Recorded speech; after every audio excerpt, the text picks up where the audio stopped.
wife of Supreme Court Justice Clarence Thomas, and self-identified cult member turned anti-cult activist, question mark? Yeah, that piece of the story starts back in the time of Jazzercise and Duran Duran back in the 80s. Ginny Thomas, you see her in 1986 on your screen, realized her involvement with the group LifeSpring was problematic.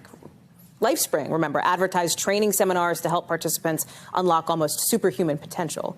Then she was apparently what's called deprogrammed, a controversial way to unlearn what she picked up at LifeSpring.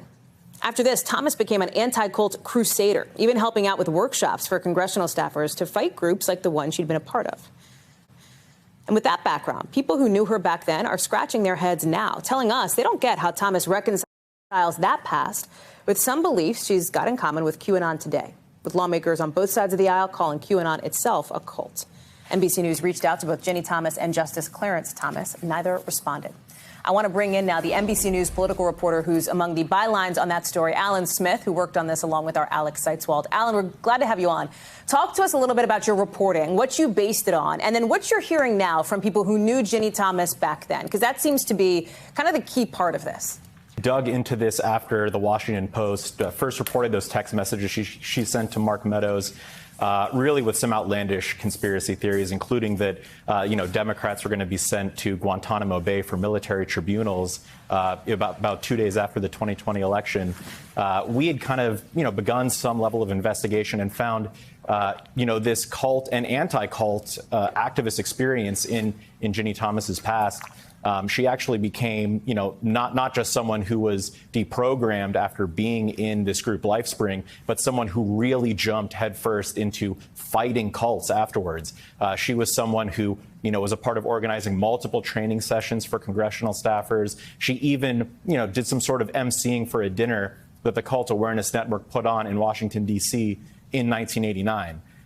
And it's interesting listening to her at the time because she's saying things, like, I know that what led me into this cult, it's something that's still here with me today, and I'm trying to figure out what it is about me that made me susceptible to falling into such a group. And for people who knew her at the time, it was very interesting to contrast their experiences with her then to seeing her espouse some of these conspiracy theories about the election now. 2,000 mules.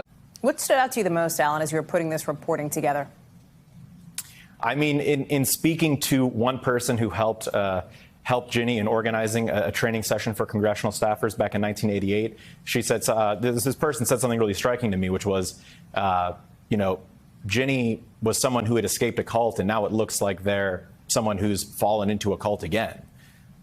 So that sentiment really stood out to me. But again, there were some individuals who we spoke with who were still kind of at the forefront of the cult awareness world now, who said there are some differences between QAnon and what Ginny Thomas was involved in the 80s. Namely, they said that QAnon is something that sort of reinforces existing beliefs that a person has.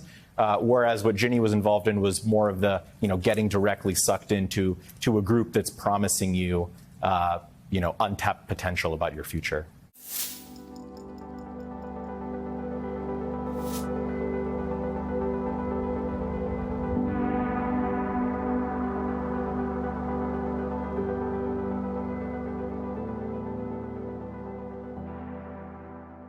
Control exactly what people think, and that is our job. Yeah. Fox San Antonio's Jessica Headley. And I'm Ryan Wolf. Our greatest responsibility is to serve our Treasure Valley communities, the El Paso, Las Cruces communities, Eastern Iowa communities, Mid-Michigan communities. We are extremely proud of the quality, balanced journalism that CBS 4 News produces. But we are concerned about the trouble and trend of irresponsible, one-sided news stories plaguing our country. The sharing of biased and false news has become all too common on social media. More alarming, some media outlets publish these same fake stories without checking facts first. The sharing of biased and False news has become all too common on social media. More alarming, some media outlets publish these same fake stories without checking facts first. Unfortunately, some members of the media use their platforms to push their own personal bias and agenda to control exactly what people think. And this is extremely dangerous to our democracy. this is extremely dangerous to our democracy. This is extremely dangerous to our democracy. This is extremely dangerous to our democracy. This is extremely dangerous to our democracy. This is extremely dangerous to our democracy. This is extremely dangerous to our democracy.